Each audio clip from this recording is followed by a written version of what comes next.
Hey guys, how's it going? Michael Trey here. Today we're looking at New History of the DC Universe, Issue 3. Cannot wait to share it with you. Subscribe to my channel if you haven't already. Hit that like button and let's get right into it. I can't remember if this is 4 issues or 8. I think, oh no, it is 4. Okay, 3 or 4. We're moving right along. We're almost finished. Chris Samney did the cover here. The art is by Dan Jurgens, inked by Norm Rapmond, and Doug Mahnke, inked by John Kalisz. All right, and it is written by Dan Jurgens. This is a new miniseries, History of the DC Universe. For people who are aware of the original history of the DC Universe that followed Crisis on Infinite Earths by Mark Wolfman and George Perez, it was basically done to sort of put like a Cliff's Notes of basically what Crisis did and the fallout and what the new continuity would be. Now this is done in the same sort of fashion. I have to say it looks a little rushed and kind of thrown together. Like the page layouts are not nearly as imaginative or as dynamic as what Perez was doing. And there is like a tag team artist. Like each issue has had like different artists, one of the main artists being Dan Jurgens, and he is definitely providing some of the most enjoyable parts of this. It's so crazy to me how convoluted and wild the continuity became even after Crisis, which was pretty much my jumping on point to DC. Like, I fell in love with the Titans, and then Crisis happened not long after that. And then I started reading like all the new DC books and became a huge DC fan. So I'm not really beholden to the old continuity, but what a damn mess. Oh my gosh. So we have the Justice League International coming in, which leads to Justice League Europe, which leads to Task Force X and Suicide Squad. It really was a great time to be a DC fan. All these great books. Kevin McGuire on Justice League International, Luke McDonnell on Suicide Squad, Invasion miniseries by Todd McFarlane, the new Starman, Hawk and Dove, the convoluted history of what do you call it, Doom Patrol there.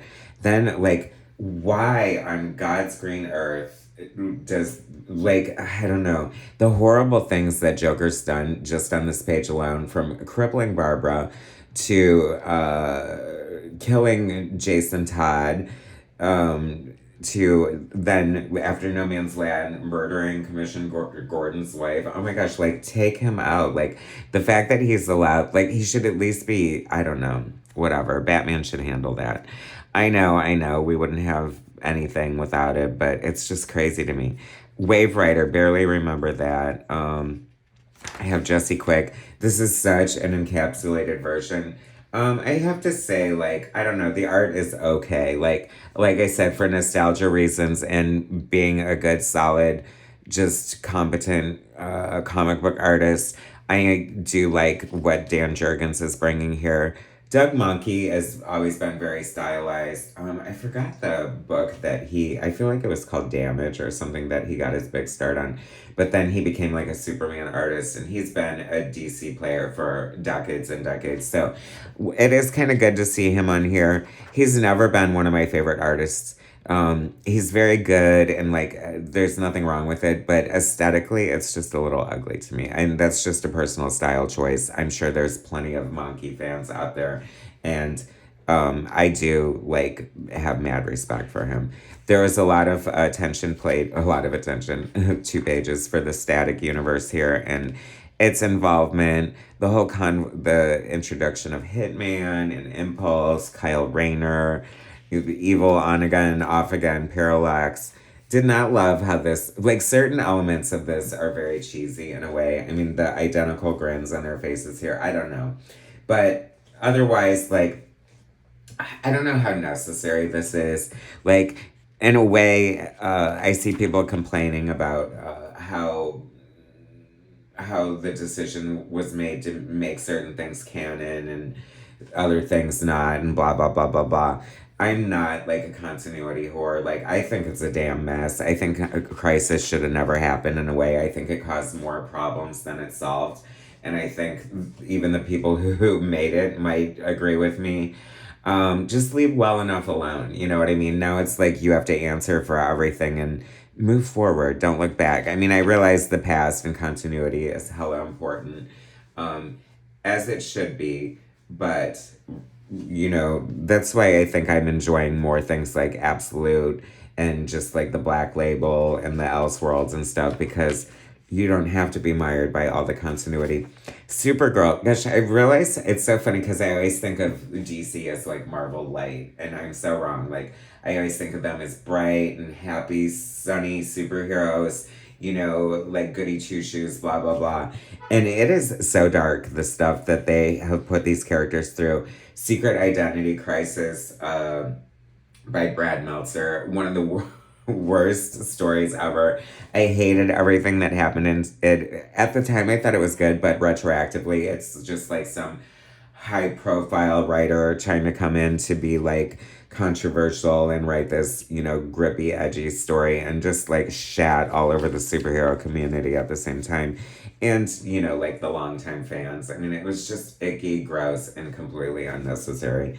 And like the whole like Meyer, like the Justice League, like mind wiping Dr. Light and them living with that. It was just like yuck.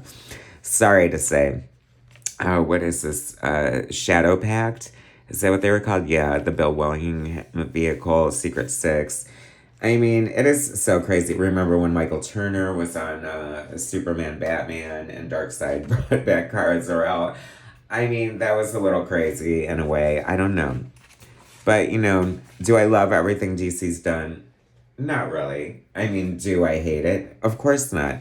There's so many greatness things that happen, but it's so wild, like, some of the changes they would made and, like, killing Blue Beetle, so stupid. Like, why would they do that? It's like they have all these great characters at their disposal, and rather than do right by Ted Kord, they would just rather kill him, move on to a legacy character, and focus on Batman for 95% of the titles. I don't know, it's just weird. This sounds negative, but it's not. I really love comics and I want them to do well, and I love, a lot of the books being done by DC are good. So I guess we have one issue left, and this is being told from the POV of Barry Allen, which is so interesting because he refers to his death. And then he's like, as it turns out, I wasn't really dead. I was just hiding out in the Speed Force. And back again, y'all. Mark Waid, writer, Dan Jurgens and Doug Mahnke, pencilers. Norm Ratman and Doug Mahnke, inkers, John Calice and David Barron, colorist, Todd Klein, letterer, Chris Samney and Giovanna Nero, cover artists. All right, you guys, so are you enjoying this? I mean, it is definitely the poor man's version of the original, right? Some people feel like it should be longer. I kind of do too. I don't know. Some things they languish on and some things they skim over. And, it's just Dan Jurgens' choice, I guess. But overall, fun. I'm glad it's here. Nice to see it. Thanks for watching, guys. Subscribe to my channel if you haven't already. Hit that like button, and I will bring you more soon.